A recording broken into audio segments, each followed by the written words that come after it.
Turn off the lights around you and let the night enter quietly like an old guest who knows his way into your room.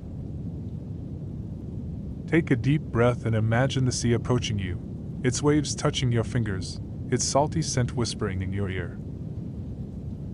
Tonight, we will not cross the desert, but rather sail into a long history on black ships whose flags were raised against the world, proclaiming rebellion, adventure, and death together. A journey with the pirates, those who made the sea their home, freedom their religion, and fear their law. But before we raise the sails, let me ask you, from which country will you accompany us tonight? Will you sail from Morocco, where the waves embrace the Atlantic at Tangier and Narration? Or from Egypt, from the shores of Alexandria, where the scent of salt mingles with the fragrance of history? Or from the Arabian Gulf, where ancient ports tell tales of ships, pearls, and deep-sea diving? Or from Andalusia, that land that has gazed upon the sea with sorrowful eyes for centuries? Perhaps from Italy or Greece, where small islands were once secret hideouts for rebellious sailors. Tell us from which country you will sail. Land will sail with us to begin our journey from your harbor. Tonight, the sea will be one path, but each of us has our own port. Prepare yourself, for the waves have begun to advance, and the journey is about to begin. Before the pirates appeared in the Caribbean, and before the black flags fluttered on the masts of ships, the Mediterranean itself was the stage for the first maritime adventures known as piracy. There, among islands scattered like pearls, that mysterious mood was born. A group of men would set out on a wooden boat, without authority or flag, searching for a strange ship to seize or a coastal village to raid. At dawn on the Phoenician shores, light boats would launch like cedar arrows, carrying men who knew the sea as well as they knew their own hands. They were sometimes merchants and sometimes pirates. Nothing separated the two roles except a flag that was raised or lowered. In ancient Greece, however, piracy was a semi-legitimate profession. Homer himself, when describing sailors, would ask them, "Are you merchants or pirates?" And the sea did not distinguish between the two. In ancient Italy, on the coasts of Calabria and Sardinia, pirates attacked Roman ships, kidnapping men to sell as slaves in the markets. This forced the Romans to later deploy entire fleets to pursue them. From the beginning, the sea was a stage for chaos, with no laws but the wind and no limits but what your ship could reach. Imagine a quiet night in the Mediterranean, a moon reflected on the water, a small boat silently approaching a heavier vessel. Bare feet on wooden planks, the sound of metal slowly being pulled. This is how the story began, not a tale of heroism or legend, but one of hunger and a will to survive that, over time, transformed into an entire world called piracy. After the sails of the Mediterranean were gradually extinguished under the power of empires, the spirit of piracy moved across the oceans to where treasures flowed. In the 17th century, Europe had reached out to the New World. Ships laden with gold and silver from Peru and Mexico, sugar from the Caribbean, and spices from the east crossed the Atlantic, returning to Spain, France, and England.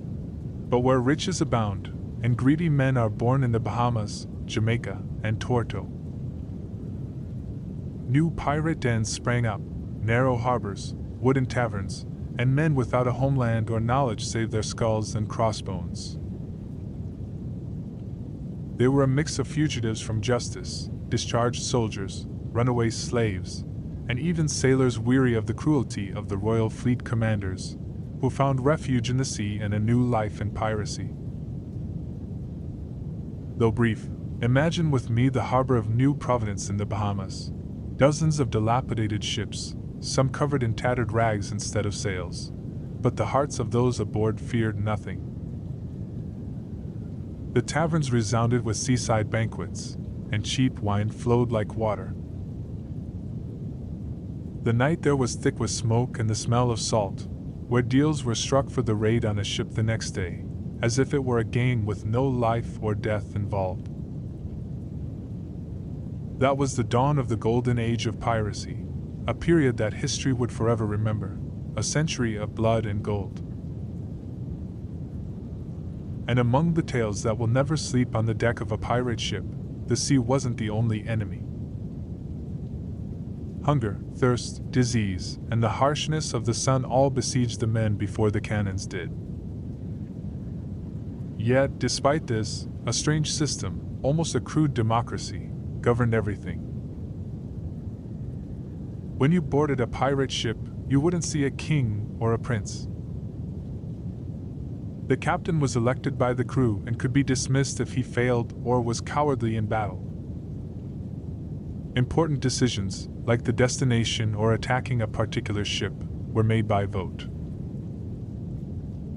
In a world where kingdoms were ruled with the iron fist of kings, these men wrote their own constitution on damp wood. The food was simple: dry sea biscuits that crumbled like stone, salted meat that reeked of decay, and old water barrels covered with green algae. Sometimes, if luck was on their side, they would catch fish or seize the provisions of a rich ship.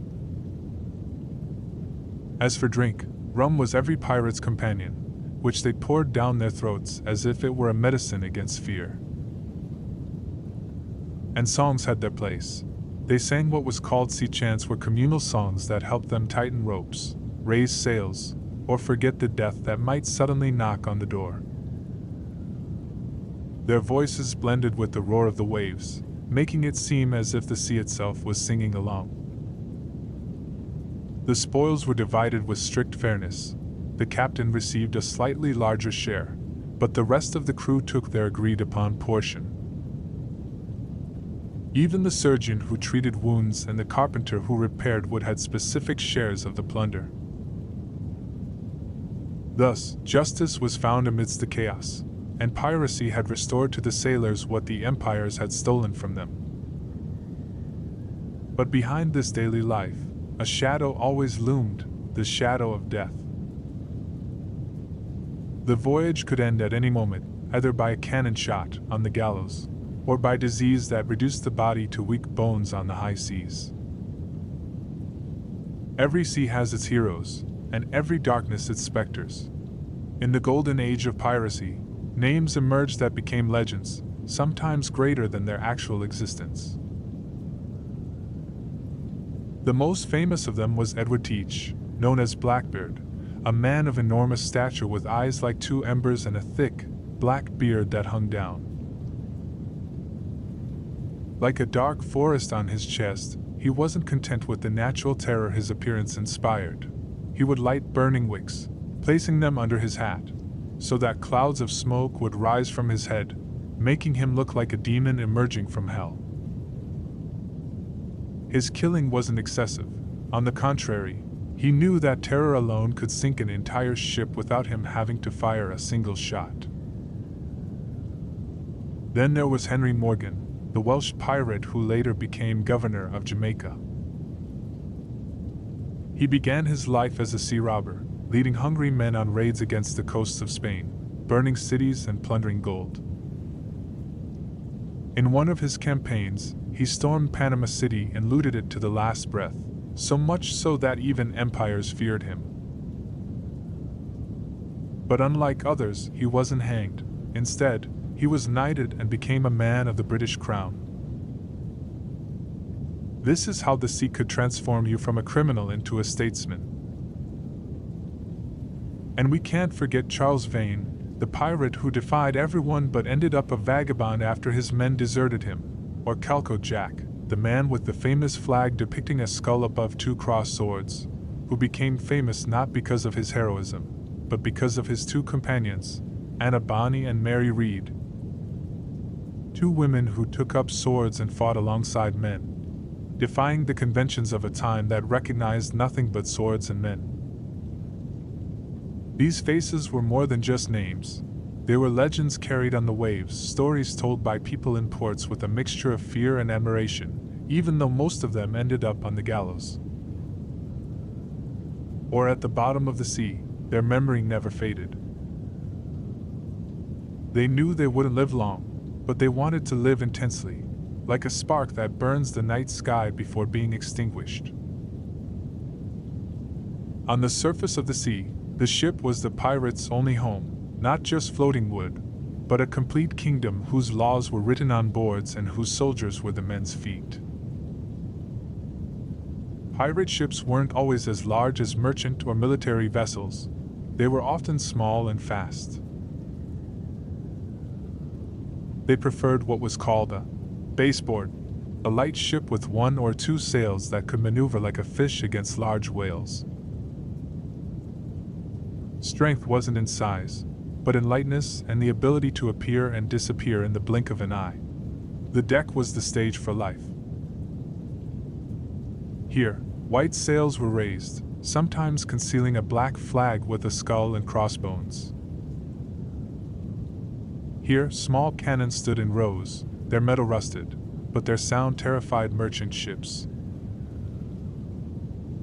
And there, at the prow, sailors stood in long watch shifts, their eyes on the horizon as if reading the language of the waves, but below the surface, in the damp wooden belly, life was harsher. Barrels of water, rum, chests of plunder, and rats roaming freely. The air was stifling, and the walls reeked of wood saturated with salt and sweat. Yet this world was their last refuge from the ocean storms. In a corner of the ship, there was always a small box where papers and maps were hidden, some real maps, some mere figments of a sailor's imagination to convince others of the existence of an unreached treasure island. The ship carried men and their dreams, short-lived but shining like lightning over a dark ocean.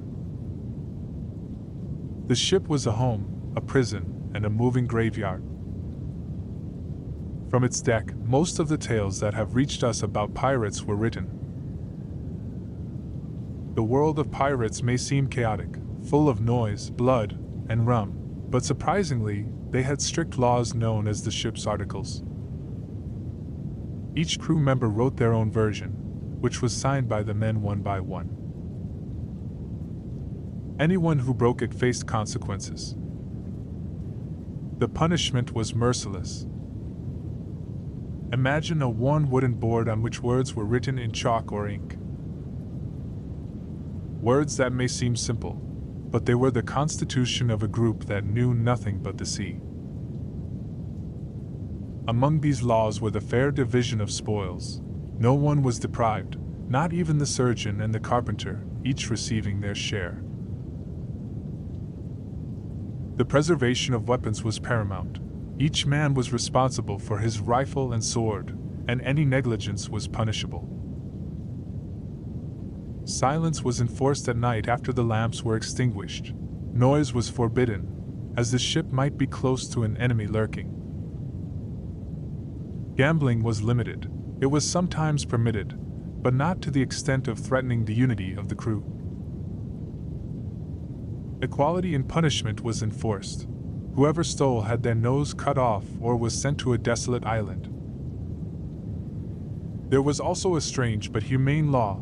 If someone was injured and lost an arm or a leg, they were not thrown aside but received compensation from the spoils as a kind of primitive maritime insurance. With these articles, the pirates created a world different from that of kings and nobles, a world ruled by force, yes, but also by primitive justice. They understood that survival on the high seas was only possible through order, for even chaos needed its rules to survive. While empires built their laws in marble palaces, these men wrote theirs on wooden tablets soaked in salt, under the light of a moon that never slept. Naval battles weren't just noisy. They were like a night that suddenly turned into hell. Imagine a merchant ship laden with sugar or gold, slowly gliding across the ocean.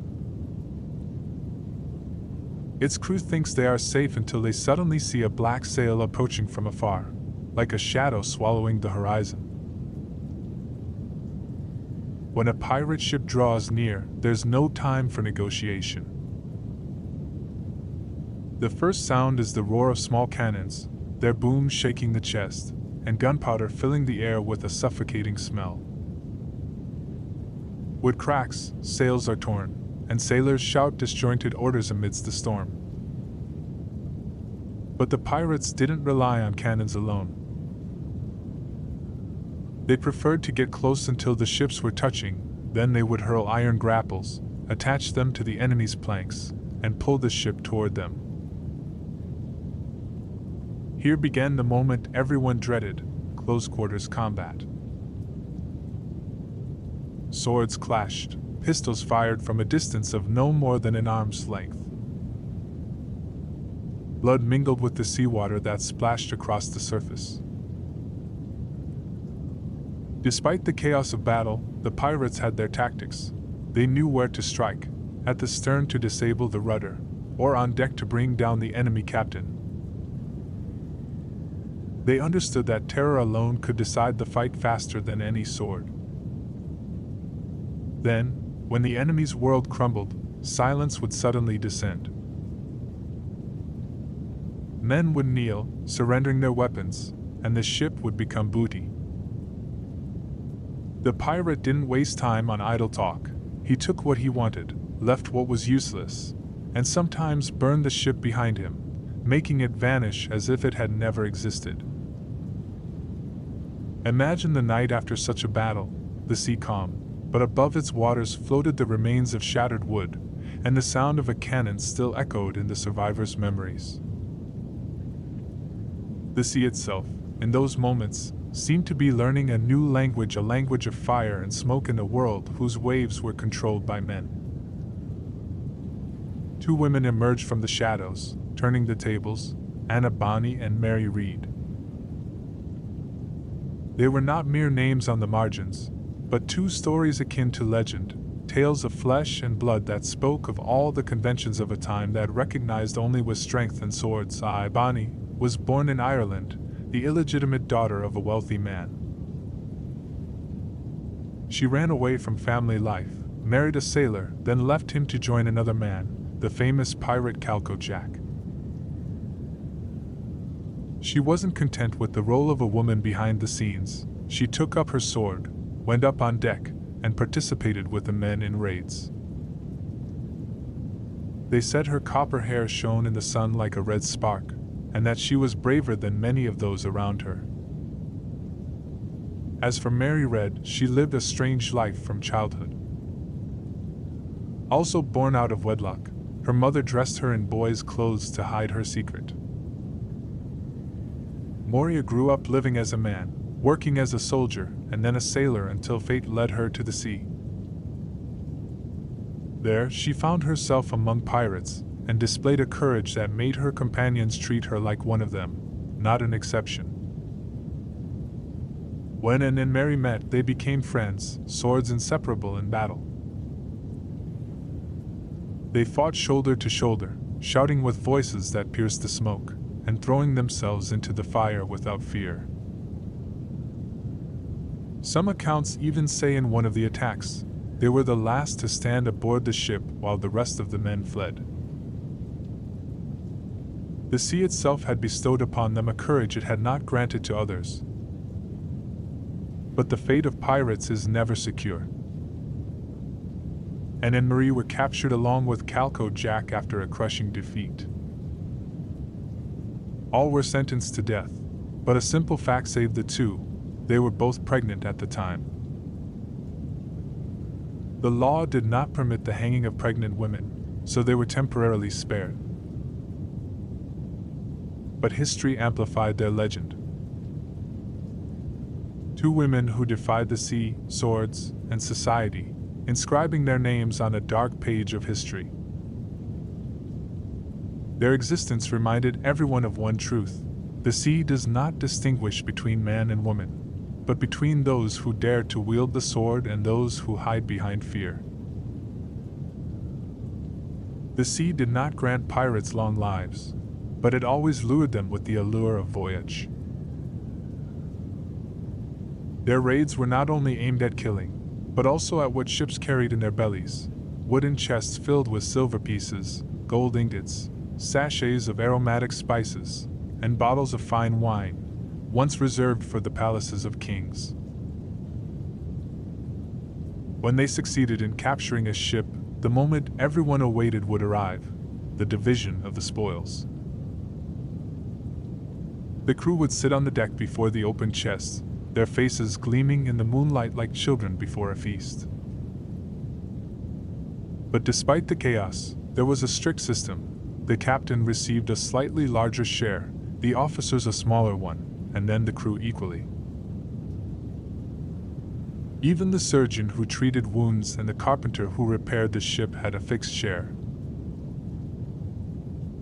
As for the precious jewels or rare fabrics, which were sold in secret ports like Jamaica, Tortoise, or Nassau, where traders were always ready to turn a blind eye for a quick profit.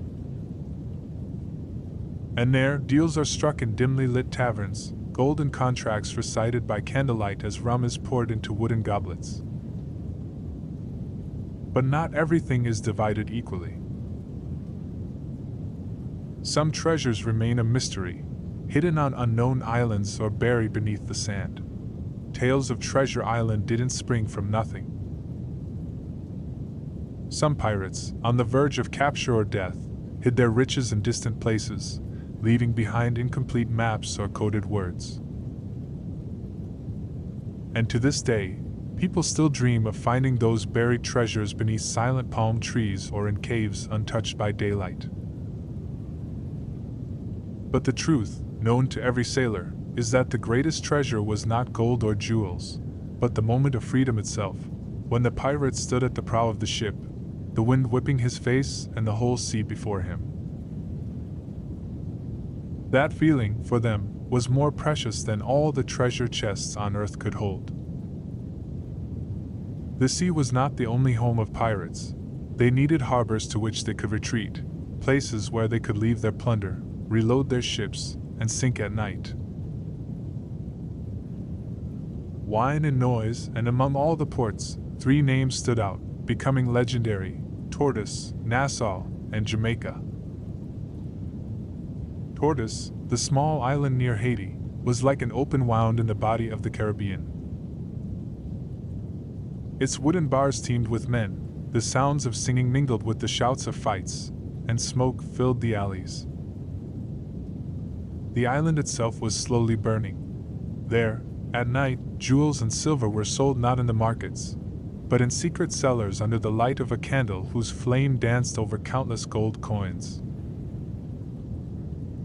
As for Nassau in the Bahamas, it had become a true capital of piracy, a city of sand and palm trees, but its laws were written by swords, not kings. It was said that whoever walked its streets heard 5 languages at once: English, French, Spanish, and even the voices of runaway slaves. They all gathered there to form a small republic that recognized neither throne nor crown. And in Jamaica, Port Royal was known as the most dangerous city on earth. Its bars never slept, and the world's treasures passed through it, but it paid a price for that. In 1692, the sea swallowed it up in a devastating earthquake. The ocean itself seemed intent on ending its chaos. Half the city sank beneath the waves, and its remains lie buried today like secrets at the bottom of the creek. These ports were not mere places of rest. They were entire worlds where deals were struck, plans were drawn, and betrayals were written. Men entered them rich and left penniless after a single night of gambling and drinking. Others met their deaths there in a petty knife fight, not on a ship's deck or in the face of a cannon. Those harbors were a mirror to the lives of pirates themselves: fleeting glory, tumultuous chaos, and an unexpected end. The sea was not the only treacherous one. The pirates themselves knew that their greatest enemies might be sitting right next to them, eating from the same plate and drinking from the same barrel. For greed, when it creeps into hearts, tears at the ropes faster than any cannon. How many pirate ships fell not because of a confrontation with a mighty fleet, but because one of her men betrayed her. Some sold the secrets of the voyages, informing the authorities of the anchorage or the ship's route in exchange for a pardon or a handful of gold. Others would turn on their fellow sailors in an instant, raising their swords against their former comrades just to claim a larger share of the spoils. In one tale, it is said that a famous captain was murdered in his sleep in his wooden bed by his first mate. No sound was heard, just the click of a short knife.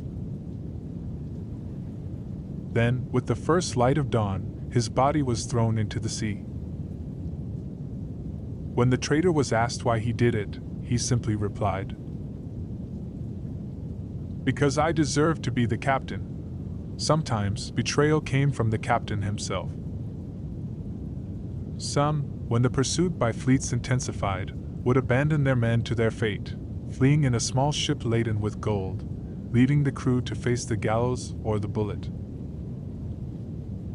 This double fate made the pirates live constantly on edge and suspicious.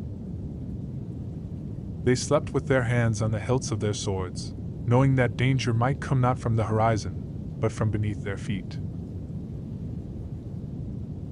Betrayal made the sea more desolate, even among men. Freedom brought them together, but doubt remained their master. Every glory awakens a sleeping beast. As piracy spread across the Caribbean and the Atlantic, the European empires could no longer remain silent. Spain, England, France, and the Netherlands all possessed ships laden with gold and goods, and they could no longer accept that this gold should remain plundered by men who raised black flags. So, they launched campaigns, sending entire fleets with their heavy cannons to pursue the pirates. Huge ships bearing the royal flag traversed the waters day after day, searching for smaller vessels hiding among the islands. But chasing the pirates was no easy task. Their swift ships could vanish into narrow passages or take refuge in unknown bays. They knew the sea as well as one knows the lines of their own palm at night. They extinguished all lights, letting their ships drift like black shadows, while great legends passed by unseen. Yet, luck was not always on their side. When a pirate ship fell into the nets of a royal fleet, the sea turned into a hell of heavy cannons pounding thin wood and masts. They collapsed, water entering their stomachs as if the ocean itself had decided to swallow them. Those captured alive didn't wait long. The trials were swift, the outcome predictable: death by hanging in public. Gallows were erected in the ports of England, Jamaica, and even Boston. One by one, the pirates' bodies were hung on the shore, left for days as a warning to anyone who dared raise a black flag. Thus, the sea became an eternal pursuit, pirates fleeing by night, pursued by fleets by day, a chase with only one end: drowning or hanging. But the pirates' death wasn't always at sea. Many ended their lives not in the waves, but beneath a rope dangling in the air. Empires knew that bullets alone weren't enough. A public spectacle was necessary to instill fear. Imagine a bustling port in London, Port Royal, or Boston. People gather from mourning men, women, and children as if going to a festival. In the square, the pirates stand prisoners, their hands bound, their faces weary from months of captivity.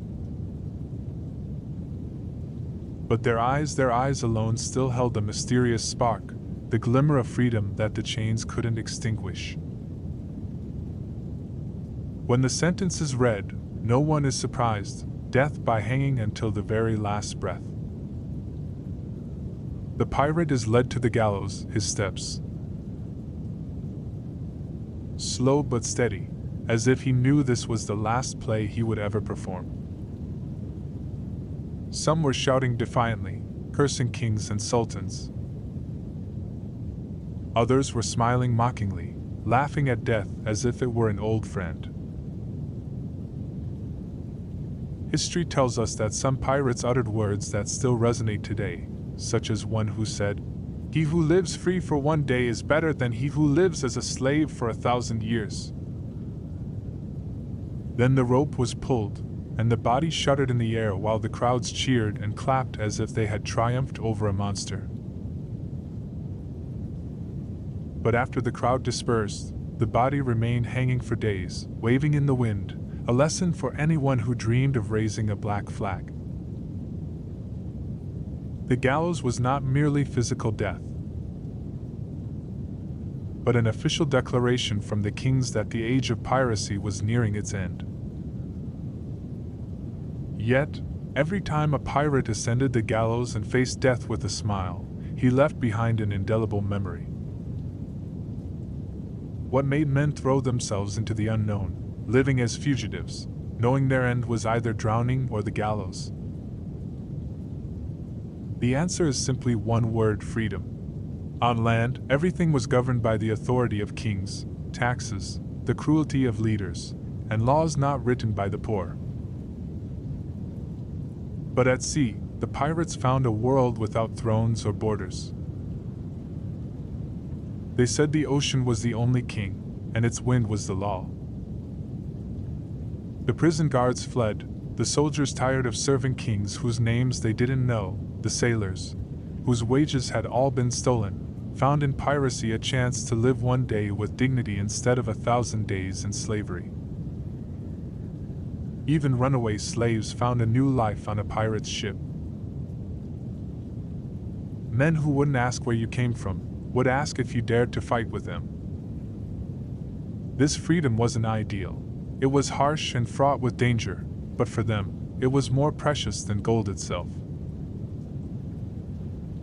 When a pirate stood on the prow of his ship, he looked to the horizon and saw nothing to limit him: no fortresses, no armies, only the sea stretching to the ends of the earth.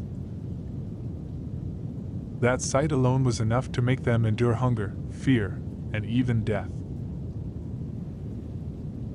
They lived like a spark they knew would soon be extinguished, but they preferred to light up the night for a moment rather than remain eternal ashes in the service of kings. And therein lay their secret. They were not mere sea robbers, but practical philosophers of freedom who made their bodies ships and the sea their vessel. A book in which they write their rejection of the world as it is. Not all pirates died on the gallows or in a silent sinking. Some chose repentance. When the fleet's pursuits intensified, empires began offering a general amnesty. Whoever surrendered and left the sea life would be spared punishment. It was like bait thrown into the water. Some ignored it, and some swallowed it. In Jamaica and the Bahamas, we saw former pirates leave their ships behind, entering new lives as farmers or small traders. But the sea never left them. They would sit by the harbors, gazing at the horizon with eyes lost in memories, recalling the sound of cannons, the clash of swords, and the days of freedom that would never return. Some became ordinary fishermen, selling their catch in the markets. Others slipped into poverty and addiction, getting drunk in taverns and telling unbelievable stories. A very few, like Henry Morgan, found their way to power, living with new faces while the sea constantly reminded them of their dark past. But the truth is, repentance was not salvation. It's true, for when a pirate leaves the sea, he leaves himself behind. They were like birds with broken wings. They live, but they cannot fly. And so we reach the end of the journey. The pirates who filled the sea with clamor and blood disappeared one by one. Gallows swallowed their bodies, fleets chased their ships, and repentance buried what remained of their stories. But the sea, does not forget. Even today, if you sit by a harbor at night, you might hear their stories told anew, stories of black flags, of treasures lost on unknown islands, of men and women who lived quickly and died early, but who touched freedom like no other. The pirates are no longer as they once were, but they have become a legend that reminds us that no matter how constricted the earth becomes, man always seeks a moment to shout to the world, "I am free!" And now, night traveler, close your eyes and let the waves slowly recede from you. Let the sounds of cannons fade, the smoke dissipate, and the sea return to its calm state before any black flag was raised. Sleep peacefully. The nettles may leave, but the night will always carry to you the echo of their footsteps on the damp wood, like an old dream that refuses to die.